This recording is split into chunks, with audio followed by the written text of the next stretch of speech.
오늘 성경 말씀은 이스라엘 백성들이 가데스를 지나서 이제 에돔 땅을 지나가는 모습을 우리에게 보여주고 있습니다. 특별히 오늘 성경 말씀에 보면 이제 가나안 땅에 가까워지고 있는 이스라엘 백성들이 이제는 빠른 길로 그들이 가기 위해 이 에돔 땅을 지나가려고 합니다. 아마도 이 에돔 땅이 있는 이 위치는 왕의 대로라고 불려지는 아마도 좋은 길, 또 편한 길을 의미하는 것 같습니다. 많은 인원이 이동하다 보니까 가능하면 지름길, 조금 빠른 길, 조금 편한 길로 그들이 가기를 원했던 것으로 추정하게 됩니다.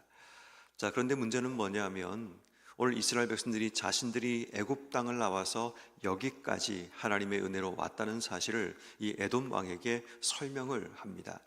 그리고 더 중요한 것은 그들이 이 길을 지나가는 동안 오늘 본문 17절 말씀부터 18절 말씀까지 밭이나 포도원을 지나지 않고 우물물도 마시지 않고 또 왕의 큰 길로만 지나가고 당신의 지경을 나가기까지 좌로나 우로나 치우치지 아니하겠다라고 이야기를 합니다. 피해를 주지 않겠다는 이야기를 합니다. 우린 그냥 이 길로만 걸어갈 테니까 길의 통행만 허락해달라는 그런 요청을 하게 됩니다.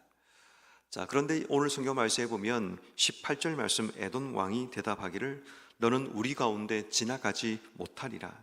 내가 칼을 들고 나가 너를 대적하리라 라고 이야기를 합니다.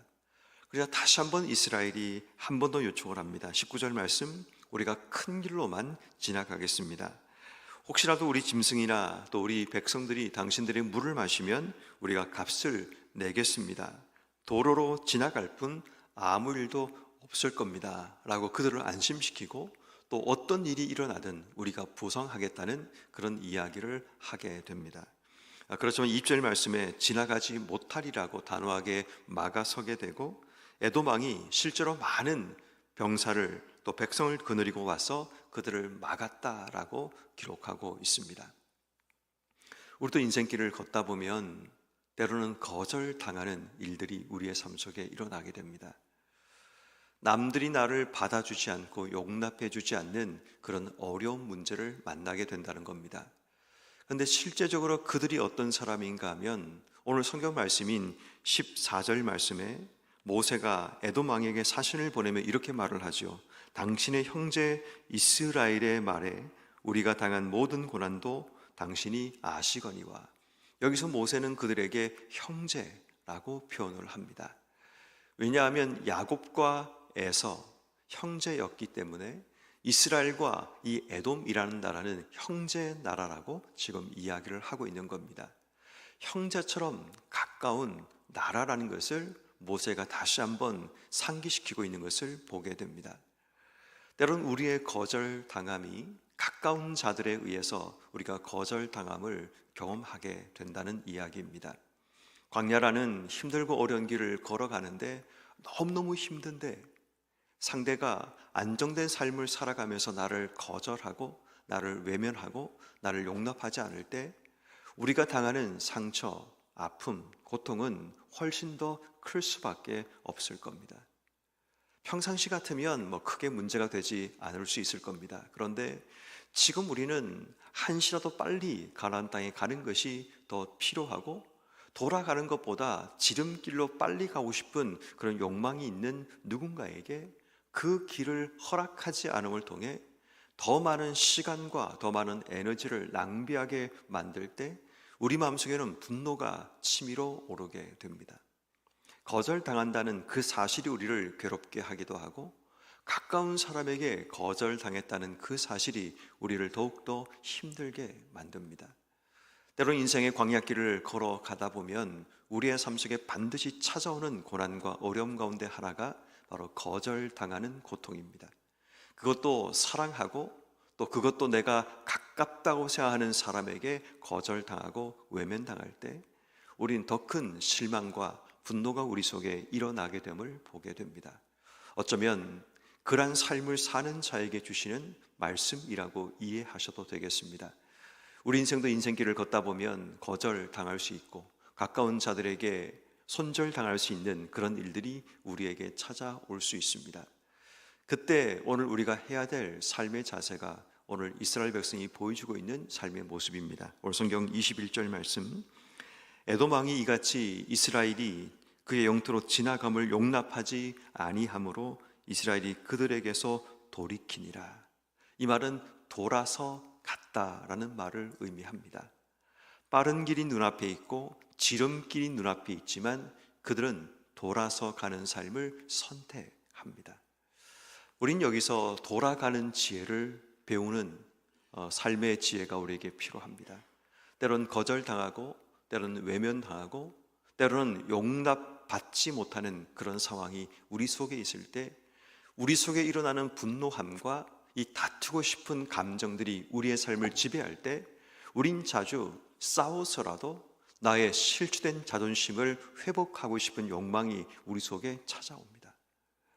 그렇지만 여러분, 지금 이스라엘 백성들 입장에서는 불필요한 에너지를 낭비할 이유가 없습니다. 왜냐하면 그들에게는 지금 이 에돔 땅을 지나는 것이 중요한 것이 아니라 길을 가는 것이 중요하기 때문입니다. 우린 자주 살아가다 보면 내 삶을 가로막는 누군가 때문에, 때로는 내가 거절당하는 고통 때문에, 내가 용납되지 못했다라는 그 자존감이 실추되는 그런 문제 때문에 우린 꼭 뭔가를 짚고 넘어가고 싶은 욕망이 우리 속에 생겨납니다. 실추된 자존심을 회복하고 싶은 마음이 우리 속에 생겨납니다. 그런데 여러분, 중요한 것은 지금 이스라엘 백성들은 그 길을 가느냐 가지 않느냐가 중요한 것이 아니라 지금 그들은 가나안 땅을 향해 나아가는 것이 더 중요한 상황입니다. 불필요한 에너지와 힘을 낭비하지 않고 비록 돌아가더라도 그들이 가야 될 길, 그들이 이르러야 될 그 땅이 있다는 사실을 기억한다면 굳이 그들이 거기에서 긴장하고 싸우고 불편한 감정과 때로는 다치고 상처받는 그런 삶을 살아갈 이유가 없다라는 겁니다. 그런데 문제는 자꾸 우리는 내가 자존심이 상했다는 이유 때문에 뭔가 지금 이 길로 가야지만 내가 뭔가를 이룰 것 같다라는 그런 우리의 마음 때문에 싸워서라도 다퉈서라도 내가 원하는 목적을 이루려고 하는 욕망이 우리 속에 있음을 보게 됩니다. 오늘 성경 말씀은 우리에게 광야길을 걸어갈 때 우리가 꼭 기억해야 될 지혜를 우리에게 소개하는 겁니다. 때로는 돌아가는 것이 빠를 수 있다는 겁니다. 물론 우리 인생 가운데 지름길로 빨리 가서 내가 원하는 목적지에 가는 것도 물론 필요합니다. 그렇지만 상대도 다치고 나도 다치게 되고, 더 문제는 후방이 포위당할 수 있다는 겁니다. 무슨 말인가 하면 이스라엘 백성들이 앞으로 가야 될 길은 에돔 땅을 지나고 모압 땅을 지나서 가나안 땅까지 올라갑니다. 그러면 요단 서편 땅에서 요단 동편 땅을 향해 건너가야 되는데 지금 이들과 다투고 싸우다 보면 어떤 일이 벌어지는가 하면 밑에서 모압과 이 에돔이라는 이 사람들이 그들의 후방을 칠 수가 있다는 겁니다. 지금 그들은 전력을 다해서 이 가나안 땅과 싸우기 위해서 요단 서편에서 동편으로 건너가서 모든 만발의 준비를 해야 되는데 이렇게 싸우고 지나가게 되면 그들의 후방에서 언제 자신들을 공격할지 모르는 위험 앞에 설 수 있다는 것을 그들이 생각해야 되는 겁니다. 어떤 의미에서 여러분, 우리는 내가 뭔가를 얻는 것도 중요하지만 얻은 이후의 삶이 우리에게 더 중요할 수 있습니다. 그렇게 우리는 때로는 돌아서는 지혜가 필요합니다.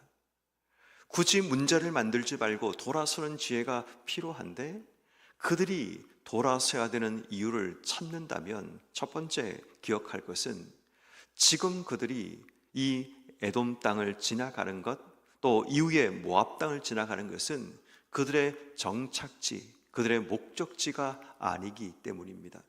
그들은 지금 경유지를 지나가고 있는데 마치 경유지를 목적지처럼 착각하는 사람들이 있습니다.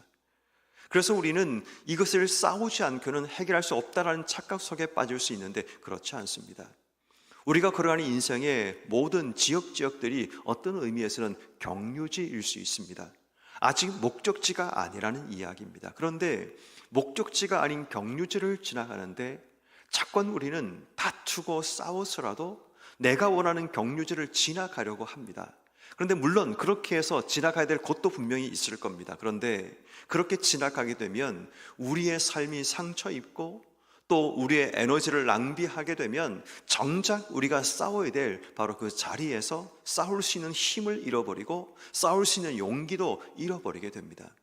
처음 이스라엘 백성들이 가나안 땅을 직진해서 올라가려고 할 때 하나님께서 이스라엘 백성들을 광야 40년 길로 돌이켜 가게 하십니다. 그 이유가 그들이 싸우다가 가나안 땅에 가는 것을 포기할까 하는 그 마음이 하나님에게 계셨기 때문입니다. 싸워야 될 때가 있고 싸우지 말아야 될 때가 있습니다. 돌아서야 될 때가 있다는 겁니다. 그런데 우리는 자존심이 상한다는 이유 때문에, 때론 내가 가는 길을 누군가가 저지했다는 이유 때문에 여러 가지 수많은 이유를 가지고 싸워야 될 이유를 찾지만, 어떤 의미에서는 싸우지 말아야 될 이유가 우리 속에 더 많을 수 있다는 겁니다. 지금 이 상황은 이스라엘 백성들이 싸워서 지름길로 가는 것이 아니라 돌아서더라도 그들의 전력을 낭비하지 않고 가는 것이 훨씬 더 낫다는 거죠. 왜? 그들은 지금 경유지를 지나가야 하기 때문입니다. 우리 인생도 수없이 많은 경유지를 지나갑니다. 어쩌면 여러분 자존심을 상하게 만드는 그것도 우리 인생이 지나가야 될 경유지일 수 있습니다. 때론 내가 피해를 입고 어려움을 당했던 바로 그 자리도 우리 인생 가운데 경유지일 수 있습니다. 아무리 내 삶에 큰 성공을 거두고 많은 것을 얻은 자리라도 그것은 우리 인생의 경유지입니다. 그곳에서 우리가 자리 잡고 앉아서도 안 되고, 또 그곳에서 뭔가를 잃었다고 좌절하고 실패할 이유도 없습니다. 우린 여전히 지금 광야길을 걸어서 목적지를 향해 걸어가는 하나님의 사람들이기 때문입니다. 그렇다면 지금 내게 주어진 경유지에서 불필요하게 싸우고 다투며 에너지를 낭비하지 말고 돌아설 수 있는, 돌이켜 갈 수 있는 그런 마음들을 주시기를 기도해야 합니다. 혹 여러분 삶의 자리에도 오늘 이 상황처럼 거절당하고 용납되지 못하고 가까운 사람에게 배신당하고 때로는 그가 나를 손절하는 그런 고통과 아픔을 겪으면서 실추된 자존심을 회복하고 싶은 마음이 우리 속에 생겨나고, 때로는 그들과 싸우서라도 나의 옳음을 증명하고 싶은 마음이 우리 속에 생겨날 때 꼭 기억해야 될 하나, 지금은 경유지를 지날 뿐이지 목적지가 아니라는 겁니다. 그들이 싸워야 될 곳은 그들이 정착해야 되고 목적지로 서야 될 바로 가나안 땅에 들었을 때 그들은 비로소 싸워야 합니다. 그런데 지금 불필요한 싸움들을 그들 삶 속에 해야 될 이유가 없다라는 겁니다. 그런 의미에서 오늘 우리가 돌아서는 지혜를 가지기 위해 우리가 기억해야 될 것은 지금 나는 경유지를 지나고 있다는 사실을 기억해야 합니다. 또 한 가지 그들이 거절당함에도 돌아서야 되는 또 한 가지 이유가 있습니다. 그것은 신명기 2장 5절 말씀에 보면 하나님께서 이스라엘 백성들에게 이 에돔 땅을 지나갈 때 하신 말씀이 있습니다.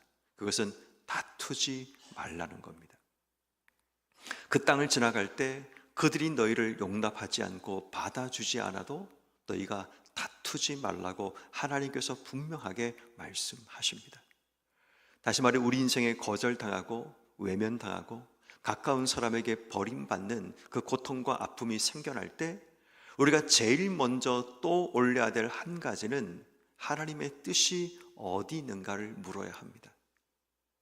우리 입장에서는 옳고 그름을 증명하고 싶고, 우리 입장에서는 다퉈서라도 하나님의 군대가 얼마나 강력한가를 보여주고 싶은 마음이 우리 속에 생겨나지만, 그것보다 더 중요한 것은 하나님께서 우리에게 무엇을 말씀하시는가라는 겁니다.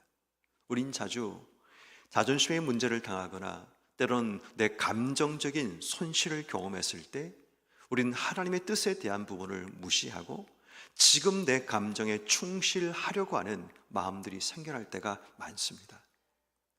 비록 지금 내 삶이 자존심이 실추되고 명예가 훼손되고 때로는 고통과 아픔이 찾아오는 그 상황 가운데 내가 뭐라도 해야 되는 상황 앞에 우리가 서게 될 때 먼저 우리가 잠시 무릎 꿇고 엎드려야 될 이유는 하나님이 지금 내게 무엇을 말씀하시는가라는 겁니다. 하나님 뜻이 뭔가를 알면 우린 지금 내가 거절당하고 용납되지 못하는 상황 가운데 참아낼 수 있고 주의 뜻을 따라 돌아설 수 있는 지혜가 우리 속에 주어질 수 있습니다. 그런데 하나님 뜻을 묻지 않고 감정에 충실하면 우린 반드시 싸워야 되고 반드시 다퉈야 되고 뭔가 옳고 그름을 증명해야 되는 그런 삶의 자리로 나아가게 됩니다. 옳고 그름을 증명해서 내가 옳다는 것이 증명되는 것이 뭐가 중요할까요? 지금 나는 내가 정말 가야 될 그곳에 가지 못할 만큼 내 삶이 무너지고 만다면 그것은 중요하지 않습니다. 우리 인생 가운데서 가나안 땅을 걸어가는 이스라엘 백성들처럼 지금 그들이 그 광야의 힘들고 어려운 길을 걷는 이유는 단 한 가지입니다. 약속의 땅, 하나님의 땅에 들어가기 위해서 그들은 힘겹고 어려운 길을 걸어갑니다. 그 길을 걸으면서 그들이 얼마나 힘들고 어려운 일들이 많았을까요? 물의 문제로, 때로는 백성들의 마음이 상하는 문제로, 또 길의 문제로, 또 고교의 문제로, 또 가나안 땅에 대한 수많은 정보로 인해, 거짓 정보로 인해서 그들 마음이 얼마나 혼탁하고 얼마나 어려웠습니까? 그 모든 과정을 거쳐서 그들이 걸어가야 될 이유는 단 한 가지죠. 약속의 땅, 적과 꿀이 흐르는 그 땅에 그들이 들어가기 위해 그들이 지금 그 자리에 서 있는 겁니다. 그런데 문제는 그 길에 서 있는 우리의 자존심이 상하고 때로는 뭔가 옳음을 증명하고 싶은 욕망이 내 속에 생겨날 때마다 우리는 늘 하나님 뜻을 묻는 지혜가 필요합니다. 하나님께서 원하지 않으신다면 멈춰서고 돌아서는 지혜가 우리에게 필요하다는 겁니다. 그러므로 오늘 하루를 살아가면서 우리가 하나님께 기도해야 될 중요한 기도 제목, 내가 거절당하고 가까운 사람에게 버림받고 용납되지 못했을 때, 때로는 손절당하는 그 명예가 실추되고 자존심이 또 무너지는 그런 상황을 맞이할 때 오늘 우리에게 돌아설 수 있는 지혜를 주시기를 기도해야 됩니다. 왜냐하면 이곳이 우리에게 경유지가 아니라, 우리가 목적지가 아니라 경유지라는 사실을 기억하고 하나님께서 우리에게 원하시는 것이 다투는 것이 아니라 지나가는 것이라는 것을 기억한다면 나중에 보면 하나님께서 에돔 땅과 또 이스라엘 백성을 거절했던 모압 땅을 하나님께서 하나님 이름으로 그들을 심판하는 내용을 우리가 나중에 보게 되죠. 결국 내가 뭔가를 심판하려고 하고 내가 징계하려고 하는 것이 아니라 그 모든 것은 하나님께 맡기고 나는 내게 주신 길을 걸어가는 결단만 하면 되는 겁니다. 그러므로 오늘 우리가 하나님께 기도할 때 수없이 많은 주변 것들로 인해서 내 삶이 분주해지고 감정이 상하지 않도록 도와주시기를 기도하셔야 되고, 내 삶이 돌아설지라도 하나님 내게 원하시는 길을 걸어가는 삶이 되게 해주시기를 기도해야 됩니다. 경유지가 아닌 목적지를 향해 나가는 우리의 삶이 되게 해주시기를, 주의 뜻이 무언가를 분별하여 오늘도 주의 뜻 안에서 주신 삶을 온전히 살아내는 우리 모두가 되게 해주시기를 기도하는 여러분 한 분 한 분 되기를 주의 이름으로 축원합니다.